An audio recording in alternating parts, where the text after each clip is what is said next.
sa atong oval Pagadian City, dili lang siya soccer football lang ato ang makit-an dinhi nga magdula or mag-tournament.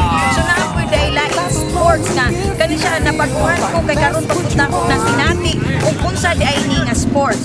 So karon ang kani nga sport na sila ingon og mura siya plato pero mo to ako ang nagkuhan mga kabarkada ka friends kay ngano man ang plato man na ilang gigamit pwede dai himuon nga sports ang kanang ilabay-labay nga plato o karong buntaga ato ang mahinabi ang ilang captain sa ilahang sports nga frisbee. Mamital kasi sa manggit siya na introduce diri sa Pagadian ang sports nga frisbee. So actually kani frisbee na-introduce ni siya sa Pagadian last year lang, April. Actually nagsugod yung mga itura ka members and then si Mr. Winston Tariao nga gikan sa Manila ng Sumila.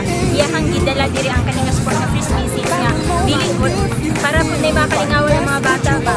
So ang nakanindot mo sa frisbee kay dili na siya nga puros bayi. Dili po tingon na puros laki. Pwede siya sagol.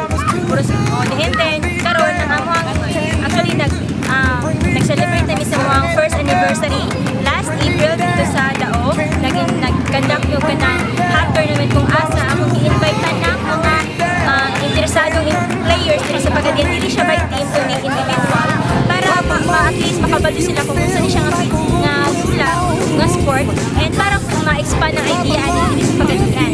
And sa Salamat kayo Mama Crystal Tal ang captain sa frisbee diri sa Pagadian. So mauday na ang frisbee nga dili lang di ay isla para sa lalaki tipod para sa babae. So pwede mag-team up ang babae ug lalaki, pwede bata, dili magpili og edad sa ngalan nga kabalo mo.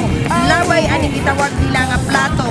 So mga kaigsuunan no gusto gali mo appeal ka friends ka barkada ani nga sports. So pwede gid ninyo mo text mo diya sa among text line diya sa inyong TV screen para ma-contact namo ang captain sa frisbee o ang mismong nagpahigayon ani nga sport. Dahil pwede ba kung nimo tudluan o unsa man gyud ay pagdula ani frisbee nga inyong sports karon kay nagka-interest na po ng atong televiewers atong kabarkada ka friends atong mayong tugtag Pagadian bisan ako mismo nga host nagka-interest ani nga dula kay napakuhan gyud ko ani kay bago pa din introduce diri sa Pagadian. so yan kaya siya dili siya lisod ilabay-labay. So na siya proper way nga saan pag-unit.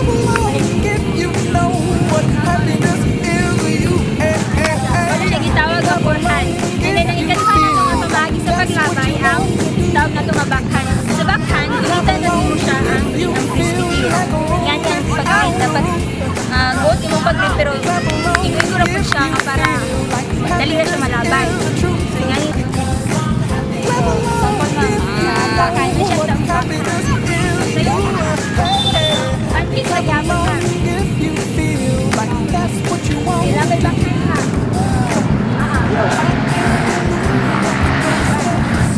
Ganun.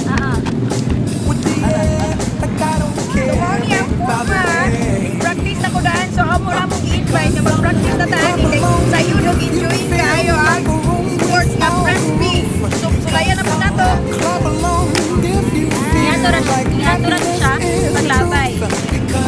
So karon nadi akong team ang tawag sa mga case is Pagadian Ultimate Raging Ants or Pura.